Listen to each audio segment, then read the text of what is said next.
Yeah, if you're expecting Raoul Powell, sorry, you got me. Raoul's flight got cancelled. Well done for getting here.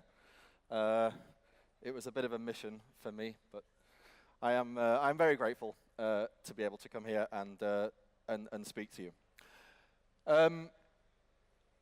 Yes, if you don't know, yeah, my name's Gavin. I've been in this industry about 10 and a half years, more or less. And I'm reasonably well known as the co-founder of Ethereum and founder of Polkadot. Jam! Jam is what I've come here to tell you a bit about. I'm not going to go too deep into the technicals. I know that, you know, maybe, actually, I'm kind of wondering, can I get a show of hands for people that have written like a line of code and compiled a program knowingly? Okay, so maybe a half to two-thirds. And hands up if you know of the yellow paper, the Ethereum yellow paper. Okay, like maybe a third. So it turns out that a yellow paper, which I wrote the first version of, it was first published almost exactly 10 years ago to this day. It was actually 10 years ago on Tuesday. Today's Thursday, but very close. And one of the things that I really want to get across is that I've been working on something very similar in direction to the yellow paper, but I think a little bit more technologically advanced. But I'm going to get to that in a second. For now, Jam. So Jam is a roll-up reactor, right? Basically, it's a new design of blockchain that is very much designed around bringing roll-ups together, hosting roll-ups, and then combining them in a succinct model, in a really effective model. So it's got secure, audited roll-ups. These are a kind of roll-up that we've developed. We developed them for Polkadot, but in reality, they're very much like other roll-ups, if you've heard of roll-ups. Basically, a way of getting through a lot more data and a lot more computation without bogging down everyone that's running through the main blockchain. It comes with high resilience data availability, quite a lot of it, and we've developed a new virtual machine. So if you're familiar with the EVM, we've developed a new virtual machine called PVM. Now, Polkadot was originally, is based around WebAssembly, a protocol that's, well, a machine spec that's quite made for like the web browser. We've kind of thrown that out and started afresh, basing it actually on the RISC-V architecture, which has gotten a bit of fame recently with some of the other projects that have also been using RISC-V. And PVM is basically a sort of alteration of RISC-V that makes it inherently very recompilable to x86 code. We've also managed to get metering in there, which is really helpful if you're trying to do anything in consensus. And because it's RISC-V, a RISC-V derivative, it's very easy. There's already a lot of tooling, right? LLVM already works with RISC-V, and it brings with it, I don't know, dozens of languages that you can target at now PVM. Now, the key thing to understand about Jam is it's transactionless. It doesn't have any transactions that make their way directly onto the Jam chain. Rather, it has this thing called agile core time. It's a concept that we've been pioneering, that's been pioneered in Polkadot. But basically, you buy chunks of blockchain, of block space, if you like, at a time. Significant amounts of block space. I'll get onto the numbers in a second. So the Jam data topology looks a bit like this. It looks like a series of flowers, if you like. Each flower is like a slice in time or a block. Now, the interesting thing is that down the middle of the flower runs this kind of like the center of the flower, right? Like where all the petals lead into, right? The bit that the bees fly in and try and pollinate, whatever. This is like very similar to what normal blockchains are. They're basically like just a series of progressions of state, right? And normally the transactions go straight into the center. In fact, with Jam, the transactions go, or the data coming from the external world, goes via the petals.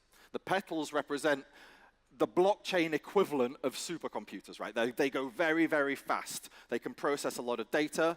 They can get through a lot of computation. Now, the cool thing is that the petals don't necessarily map one-to-one on each other, like in designs like Polkadot and some of the, for example, in Ethereum, some of the ZK, the roll-up proposals. Instead, the petals are just general stateless machines. They can do basically anything, and they can change what they're doing and the data that they're working on from time slice to time slice. So let's have a look at one of these cores. Pull one of the petals out and see what it looks like. So here is the anatomy of a Jam core, one of these petals. It's a bit of a misnomer because, of course, you expect the core to be the middle. Maybe there's a name change in the future of this, I'm not sure. But anyway, the core itself, so this petal can process really quite a lot of data. 2.5 megabytes in is what we're targeting, 2.5 megabytes out. It can take any data that's already been processed by other cores in the past, do stuff with it, and then leave it for further future cores to work with. It's got a limit to the past. It only stores a month worth of data is what we're targeting. And therefore, if you're leaving data for other times to process, then it will only be around for a month. Now, it can also send some information into the middle of the flower, right?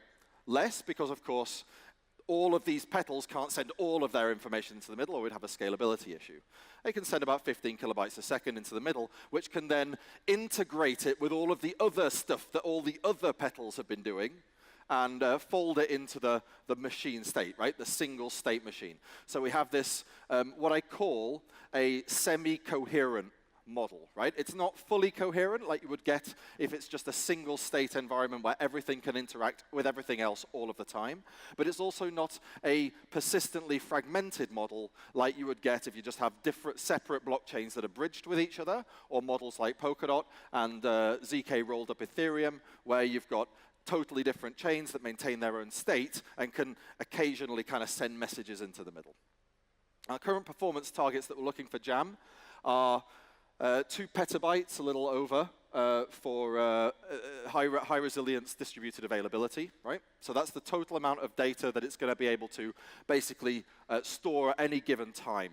And the amount of data per second, the amount of sort of input and output that it can do is 850 megabytes, and then it keeps that 850 megabytes around for 28 days. Now, in terms of in-core computation,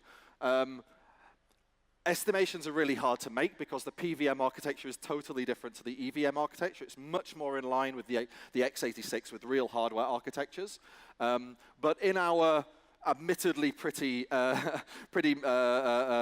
crude estimations, we are conservatively, so at the lower end, estimating around 150 billion gas per second, right, across all of the cores. In terms of the coherence bandwidth, which is basically the data that makes it from the cores into the middle, that's about 5 megabytes a second, which gives, once you get it into the middle, you can do about 250 million EVM equivalent-ish gas per second. Now, these numbers are probably going to get updated as we do more tests, get real empirical results. But back of the envelope, these are the sorts of numbers that we're looking at.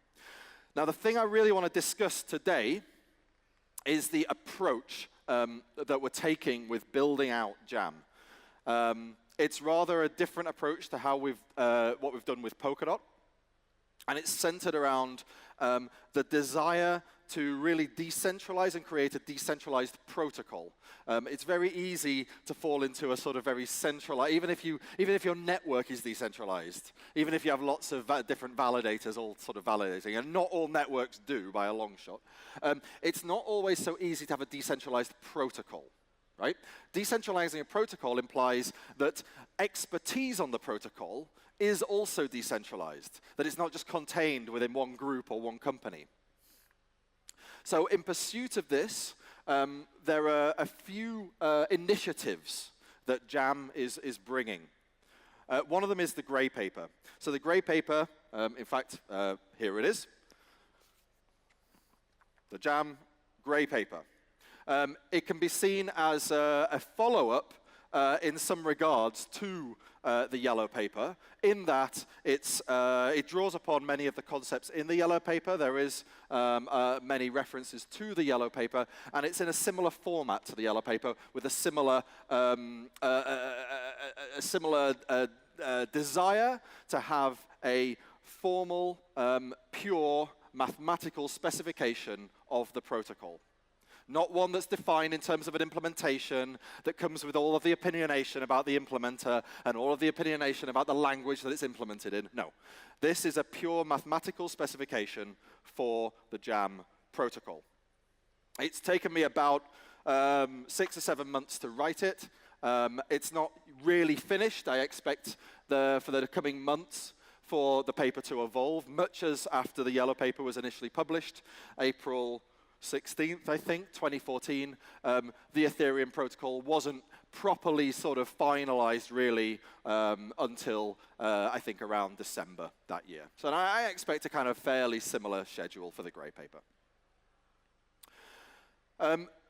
The point of having a formal specification is to underline the fact that JAM is a protocol. It's not a piece of software. It's very easy to accidentally to think you're designing a protocol, but accidentally create software, where the protocol is secondary to the software, where the protocol is really defined by what this piece of software does. And that's problematic because it means that you're going to have centralized expertise. And that's not what we want for a decentralized, it's not what we need, indeed, for a decentralized protocol. If you want to see more about the grey paper, go to greypaper.com. I'll be doing a series of tours around universities to basically describe and try and teach how to interpret the grey paper. I'm well aware that the grey paper is not the easiest thing to read. It's not exactly a light bedtime story, but it's nonetheless. It is comprehensible by people with a reasonable technical background, and I want to make sure that the teaching material is there if you want to learn exactly how this protocol works. I'll put the dates and places on the grey paper website if you are interested in coming to one of them. Now, in addition to the grey paper, which basically gives this definition of correctness, there is also the JAM Prize. Now, the JAM Prize it's a fund that is underwritten by the Web3 Foundation. And basically, it's there to try to incentivize a wide range of individuals and teams to implement the JAM protocol in whatever way they choose. Indeed, we want, ideally, as many different kinds of implementation as possible. Like we want many different languages to be implemented and probably many different levels of the protocol to be implemented. So basically, we have an idea of having 4 implementation tiers and 4 sets of implementation languages, and the prize would be distributed to individuals or teams that are able to implement the JAM protocol and pass the various conformance and performance tests to the tier that they, to some particular tier. So the sorts of things, although it's not finalized, the sorts of things we're thinking about are things like, hey, you're at the tier where you can synchronize the chain. You can't build blocks, and you can't keep up with the chain necessarily, but you can at least synchronize with it. Maybe there's a tier above that where you can not only synchronize with the chain, but you can also you can be a validator. You can contribute to the extension of the chain. And then above that, maybe there's a tier where you can actually synchronize and keep up and validate on the final Polkadot JAM chain. Details will be coming soon, probably over the course of the next month or so. One of the things that was difficult when developing Polkadot and the Polkadot protocol was understanding why some things were not going as fast as we expected them to, or were broken when a node individually appears to act correctly, but combination of nodes seem to act incorrectly or not as we would expect. The emergent effect, so to speak, becomes sometimes problematic. Analyzing that is very difficult. So one of the things that we are sort of rethinking in that regard is how we get around this period of optimization and trialing and testing. And in this, there's therefore an initiative that we're starting, the Jam Toaster, which is basically a full-scale replica of the final Jam network. 1,023 nodes, which is what the Jam network is designed to work with, each going at more or less full speed, where you can introspect deeply in exactly what has happened in the network. We've got, high-quality logging, et cetera, et cetera, et cetera. And the idea is that any implementation team that gets beyond a certain level, where their implementation actually works, is welcome to utilize the Jam Toaster to help optimize and debug their implementation in the idea that the final Jam network goes as fast and optimally as possible.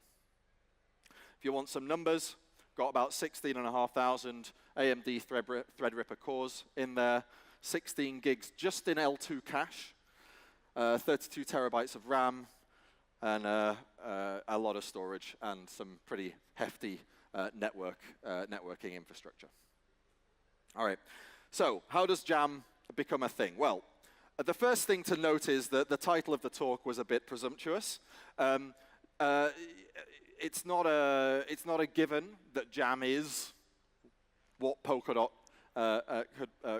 will become. It's merely, I think, a front runner in a proposition for Polkadot. So the first thing is to publish the grey paper, the specification of Jam, which has just been done, as it happens. The second thing is to ratify the general approach and the scope that the grey paper proposes. And this is something that should be happening more or less now. A governance proposal will be put forward by the Web3 Foundation, and I'll go into that proposal in the next slide.